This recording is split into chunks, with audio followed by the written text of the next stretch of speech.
Bonjour à tous. Alors je vais vous présenter donc mon travail de stage qui a été fait donc sous la supervision de Jesus Angulo et Santiago Velasco au sein du Centre de morphologie mathématique de PSL Research University.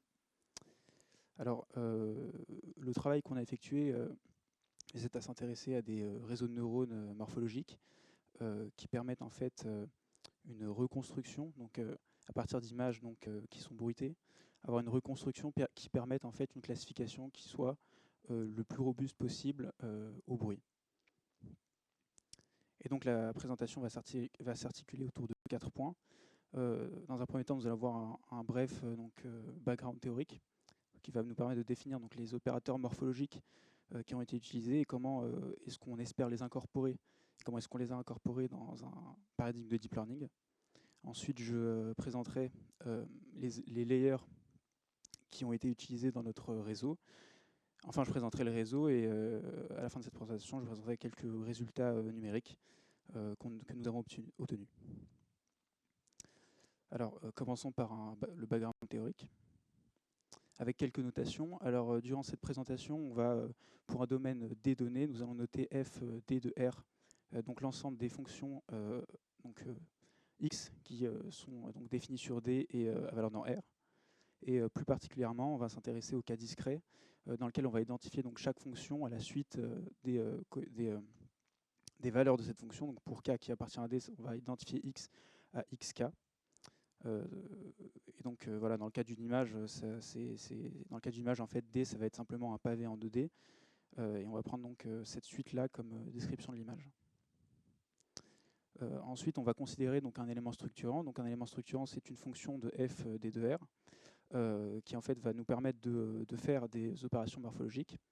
Et on va plus particulièrement s'intéresser à des éléments structurants dits flat, c'est-à-dire qu'ils vont valoir donc soit 0, soit moins l'infini, et ils vont être complètement caractérisés par l'ensemble des points du domaine pour lesquels l'élément structurant vaut 0. Donc ça va nous aider en fait à définir de manière plus simple en fait, les opérateurs morphologiques dans le cas discret avec ces éléments structurants flat. Alors, première chose très rapidement, donc, la dilatation. Donc, la dilatation, c'est un opérateur qui va dans un ensemble de fonctions, dans le même ensemble de fonctions, et qui est défini voilà, comme suit. On va prendre en fait le suprémum de x plus t y plus l'élément structurant évaluant y pour y qui varie dans le domaine. Donc en fait, ce qui va nous intéresser plus particulièrement, ça va être pour les éléments structurants flat. Dans ce cas-là, en fait, on peut se restreindre à l'étude du suprémum sur un voisinage donc, défini par BSE de xt plus b pour b qui appartient à BSE. Donc ici, voilà un petit exemple pour un élément structurant qui correspond à un ensemble B moins 1, 0, 1, dans lequel voilà, on a à gauche en fait, une image, un signal 1D, et à droite, on a l'image dilatée, avec les couleurs qui correspondent à quelle partie du signal s'est transmis au cours de la dilatation.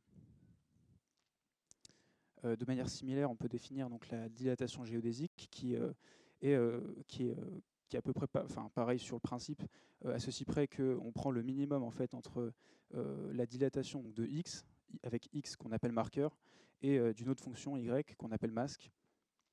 Et donc, en fait, voilà, c'est comme vous pouvez le voir sur les schémas, en fait, on va, pour chaque partie de la dilatation qui va être supérieure à y, on va la ramener à y.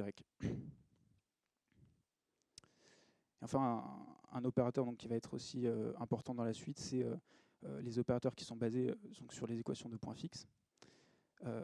Et en fait, il y a donc, dans le cas discret, l'opérateur de dilatation géodésique, lorsqu'on va l'itérer un certain nombre de fois, va être donc stationnaire.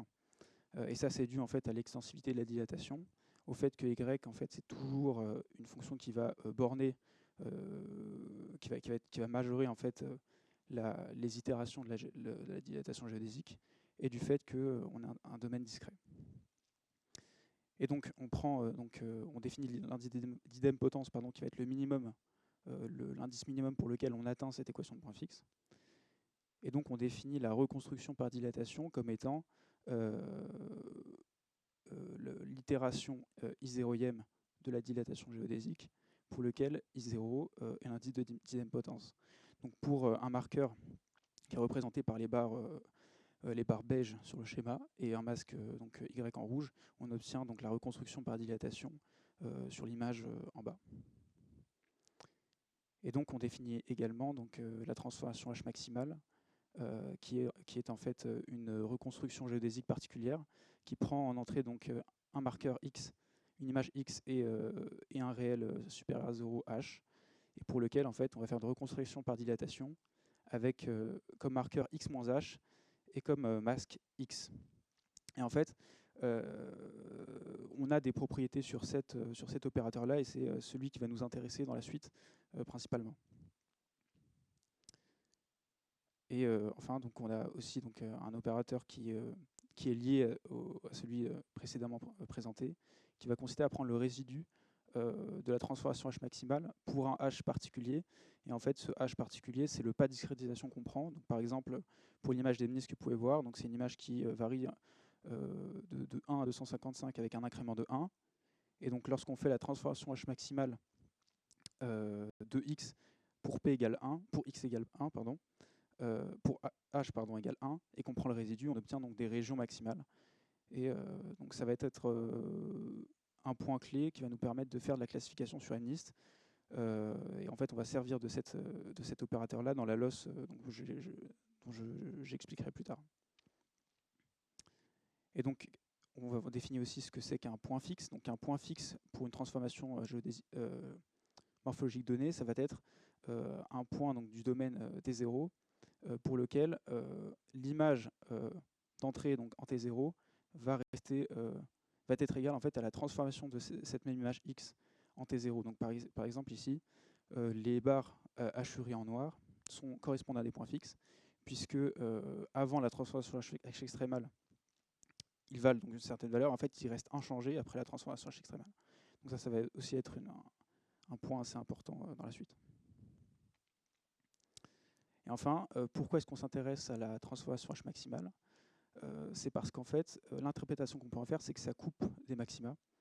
Donc ça, c'est voilà, de manière interprétative. Et donc, par exemple, si on prend une image X et un bruit que j'ai, un bruit donc noise correspond à un pic. Lorsqu'on additionne les deux, on obtient donc une image bruitée, mais avec un bruit voilà, très simple pour l'exemple. Et lorsqu'on fait une transformation H maximale pour le H qui correspond à la hauteur du bruit, on est capable de retrouver l'image de départ. Et en fait, c'est ça qui a motivé l'étude de cette transformation-là. C'est parce que, dans le cas qu'on va étudier, à savoir une image bruitée avec un bruit positif et additif, on va être capable de retrouver des régions maximales et de retrouver des fonctions qui collent au mieux à une image débruitée. Alors, rapidement, présentation du paradigme de Deep Learning. Donc, on a une succession de layers qu'on va appeler FI. La sortie, on va l'appeler XI plus 1. Et chaque layer va dépendre d'entrée XI et de paramètres WI. Et donc, l'objectif, ça va être de minimiser en ayant, donc, pour une loss donnée, cette quantité ici. Et pour minimiser cette quantité, il va falloir donc faire des descentes de gradient. Donc. Et cette descente de gradient, donc dans le paradigme du deep learning, suppose donc de calculer les gradients en fait au niveau de chaque layer et de faire ce qu'on appelle donc la backpropagation. Et donc cette backpropagation là, elle suppose, pour incorporer en fait les layers morphologiques dans cette backpropagation là, ça soulève quelques questions. Donc, est-ce qu'on est capable de le faire pour des opérateurs morphologiques ? C'est-à-dire, est-ce qu'on est capable de calculer le gradient ou au moins le sous-gradient pour pouvoir trouver des directions de descente pour optimiser cette loss? Et enfin, est-ce qu'il y a une interprétation qu'on peut tirer de ce gradient pour comprendre mieux comment est-ce que le réseau est susceptible d'apprendre et d'optimiser certains paramètres plutôt que d'autres? Et donc, on va prendre pour la suite un domaine discret, un élément structurant flat et qui est caractérisé donc par un ensemble B, comme défini au début de la présentation. Et donc, on en vient donc à la définition des layers morphologiques qu'on a utilisés. Donc le premier, c'est la dilatation. Donc voilà, on va définir en fait on va définir des fonctions élémentaires qu'on va appeler delta k, et qui vont aller d'un espace de fonctions dans R et qui vont prendre pour un cas donné le maximum des xk plus b pour b qui varie, enfin qui est dans B, dans grand B.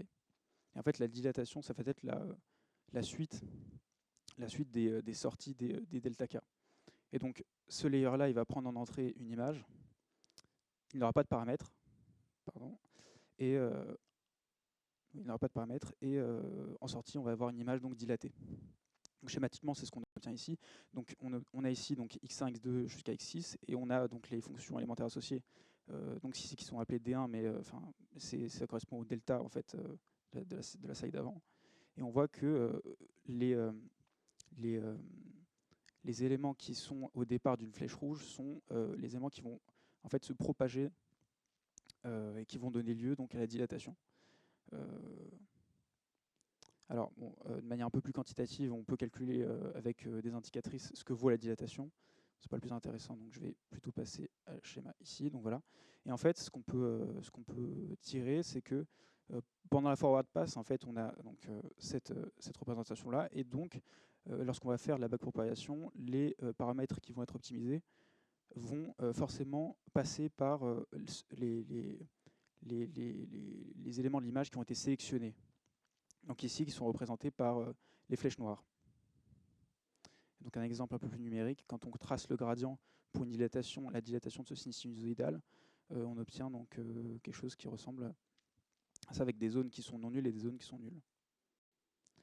Donc la dilatation géodésique, c'est le même principe, sauf qu'on change les fonctions élémentaires. Donc voilà, je vais passer un peu vite là-dessus, puisque c'est exactement la même chose, à ceci près qu'on ajoute une contrainte, donc on prend le minimum entre la dilatation et le marqueur. Et donc on obtient de la même manière des zones où le gradient est non nul et des zones où le gradient est nul. Et ça nous donne une indication sur quels paramètres sont optimisés ou non. Et donc le layer, donc on définit également le même layer qui correspond à la dilatation, donc la reconstruction par dilatation, en itérant un certain nombre de fois la dilatation géodésique. Et donc ça va nous permettre de définir le layer qui nous intéresse, à savoir la transformation H maximale. Et donc ce layer-là, il a quelques propriétés. Alors déjà, on peut remarquer que en fait, le gradient par rapport à son entrée, ça va dépendre seulement des points fixes. En effet, donc sur le schéma qu'on peut voir, si on fait donc une petite perturbation au niveau des points fixes, et bien en fait, les perturbations se répercutent sur la transformation H maximale à la fin.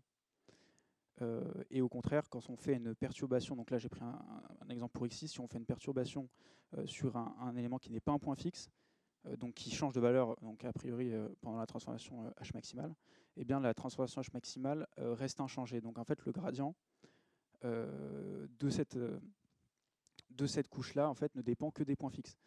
Et ces points fixes correspondent à certains maxima, ils sont inclus dans l'ensemble des maxima de la fonction. Et donc en fait l'optimisation ne se fait qu'au travers de ces maxima-là. Et donc en fait l'interprétation qu'on peut en avoir, c'est que c'est cette information-là, le réseau en fait se focalise son attention sur cette information ici. Et ça va être important puisqu'on va avoir des images bruitées avec un bruit additif positif, on va avoir la création donc l'apparition donc de maxima, l'apparition de points fixes pour la transformation H maximale. Et c'est ces points fixes-là qui vont nous permettre d'estimer le bruit qui a été mis dans cette image-là. Et donc on va essayer d'apprendre ce bruit-là pour pouvoir faire une transformation H maximale pertinente qui permet en fait de couper ce bruit-là. Je vais m'expliquer. Donc voilà, donc ça c'est le réseau qu'on propose. En fait, on propose deux blocs, un bloc de reconstruction, donc reconstruction morphologique, et un bloc de classification. Et en fait, le but ici, c'est de reconstruire une image d'entrée qui est potentiellement bruitée en fusionnant en fait, en coupant pardon les maxima qui correspondent au bruit, et en fait faire une classification sur cette reconstruction. Et donc on a donc deux termes au niveau de la loss, un terme qui correspond à la reconstruction et un terme qui correspond à la classification, et on a fait donc des tests sur MNIST qu'on a bruité. Et donc le bloc de reconstruction, si on le détaille un petit peu, ce qui se passe, c'est qu'on a un réseau convolutionnel très simple qui prend en entrée donc une image et qui va calculer pour une image donnée une valeur de H particulière. Et cette valeur de H là, on va l'utiliser pour faire une transformation H extrémale de l'image bruitée avec ce H. Et en fait, c'est ce réseau, c'est ce layer là qui va permettre en fait de couper les maxima qui correspondent à du bruit. Et donc on a utilisé donc deux termes dans la LOS, un terme d'attache aux données et un autre terme qui va permettre d'attacher en fait les régions maximales de l'entrée aux régions maximales de la reconstruction. Et donc on va vouloir forcer la reconstruction des bonnes régions maximales. Et donc quelque chose qui est très important à comprendre ici, c'est que le hash, il est censé s'adapter à l'image d'entrée. Donc le hash est censé bouger en fonction du bruit d'entrée. Et enfin, donc le bloc de classification, donc un bloc assez simple, classique, donc un CNN qu'on a mis juste après donc le bloc de reconstruction. Et donc si on s'intéresse un peu plus aux résultats numériques qu'on obtient, l'entraînement, il s'est passé de la manière suivante. En fait, on a pré-entraîné le bloc de reconstruction en essayant de faire, en prenant simplement l'os de reconstruction. On l'a pré-entraîné. Ensuite, une fois qu'on avait d'assez bons résultats de reconstruction, on a gelé ce bloc-là et en fait, on a entraîné toute l'architecture en ayant gelé en fait le bloc de reconstruction pour entraîner le bloc de classification. Et ce qui est intéressant, c'est que on a testé pour MNIST, qu'on a bruité un petit peu. Et les tests qu'on va effectuer, ça va être de faire varier ce bruit-là, donc pour un bruit qui correspond en fait à la valeur absolue d'un bruit gaussien. On a fait varier ce bruit-là pour différents shifts et différentes déviations. Donc là, je m'intéressais plus à la déviation. Et voir est-ce qu'on arrive à reconstruire une image qui permette donc de reconstruire les bonnes régions maximales sans fusionner toute l'image non plus, donc ayant une reconstruction pertinente. Alors voilà ce qu'on obtient. Pour une déviation, un bruit qui correspond à la valeur absolue d'un bruit gaussien et une déviation croissante de bas en haut, on obtient, donc à gauche on a la colonne des entrées, à droite on a la colonne de reconstruction. On voit qu'effectivement pour une entrée bruitée, on va reconstruire en fait les bonnes régions maximales, en tout cas des régions maximales qui sont pertinentes, qui font que le chiffre ici va être plus visible. Et donc on obtient une reconstruction de ce type-là. Et en fait, ce qui est intéressant, c'est aussi donc au fur et à mesure des époques, on voit que effectivement, lorsque le réseau, à mesure qu'on itère au niveau de l'entraînement, on obtient un hash qui va permettre de fusionner de plus en plus les maxima et de trouver des régions maximales intéressantes. Donc ce qui est intéressant, c'est comment est-ce que le hash va varier en fonction de la déviation. Et là, on peut voir qu'on a entraîné donc, pour un bruit donné, et on observe que le hash augmente à mesure que la déviation augmente. Et donc on peut s'y attendre, puisque plus le bruit est élevé, plus on obtient des pics bruités qui sont élevés, et plus il va falloir les couper. Donc plus H doit être grand. Et une autre remarque qu'on peut faire, c'est que les boxplots ici sont assez petits. Donc pour une même déviation, on obtient des H qui sont dans un espace assez compact. Et donc on peut interpréter ça comme étant le fait que le réseau réussit quand même à apprendre correctement quel type de bruit il s'agit. Et donc pour le résultat de la classification, on a entraîné comme présenté avant. Et donc pour un bloc de classification seul, on obtient donc à peu près les mêmes résultats pour une déviation qui va de 0 jusqu'à 0,4 à peu près. Mais à partir de 0,5, on obtient effectivement une meilleure classification avec l'architecture qu'on propose par rapport à la classification du réseau classique. Et ce, pour un entraînement qui a été fait que pour un seul type de bruit. Et donc on a une meilleure robustesse au bruit avec le réseau qu'on a proposé pour ce type de bruit et pour le dataset, donc MNIST. Et donc ce travail a été fait au niveau morphologique. La principale référence a été donc Morphological Image Analysis. Et et je remercie donc Jesus et Santiago de m'avoir encadré durant ce stage. Donc, si vous avez des questions.